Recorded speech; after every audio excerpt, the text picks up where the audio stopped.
मैथिली दुल्हन आ गया, मिथिलांचल में छा गया।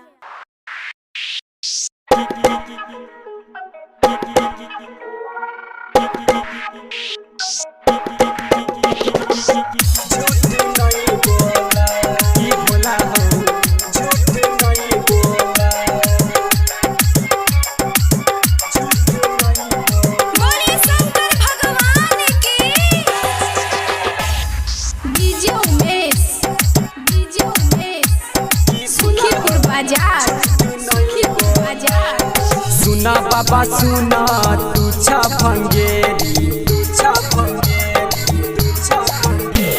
सुना बाबा सुना हो तू भंगेरी, भांग पिए छ भोला ढेरी के ढेरी। सही सही कही दाना भोला कि बाबा हो झूठ नहीं बोला, कि बाबा हो झूठ नहीं बोला, कि बाबा हो झूठ नहीं बोला, कि बाबा हो झूठ नहीं बोला।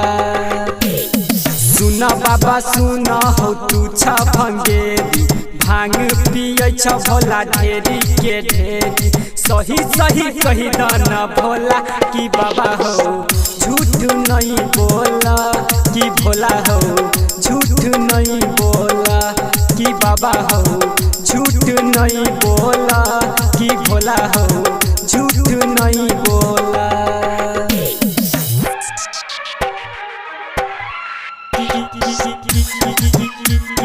भोला हो झूठ नहीं बोला, कि बाबा हो झूठ नहीं बोला। सुखीपुर बाजार, सुखीपुर बाजार, मैथिली रिकॉर्डिंग स्टूडियो खुटौना बाजार। गाजा पिए छ तू देख लिया तोरा नशा में, बैस के पिए छल मंदिर के काटा में। गाजा पिए छ तू देख लिया तोरा नशा में, बैस के पिए छल मंदिर के काटा में। मेवा नहीं मिसरी नहीं खाई छ मलाई, भंगिएला करे छ रोजे लड़ाई।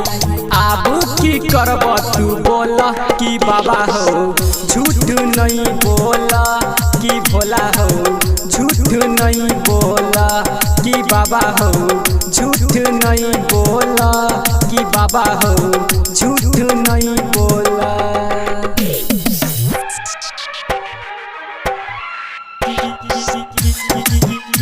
कि भोला हो झूठ नहीं बोला, कि बाबा हो झूठ नहीं बोला।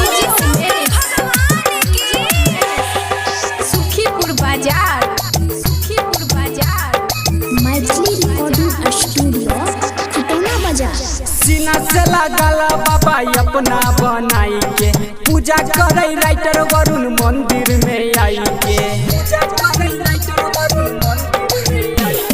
सीना से लगाला बाबा अपना बनाई के, पूजा करे राइटर वरुण मंदिर में आई के। परवीन अखिलेश के कर दी हम आप हो, हमारे ला बाबा छ तू खास हो। भोरे साँझ चढ़ई बजल कि बाबा हो झूठ नहीं बोला, कि भोला हो झूठ नहीं बोला, कि बाबा हो झूठ नहीं बोला, कि बाबा हो झूठ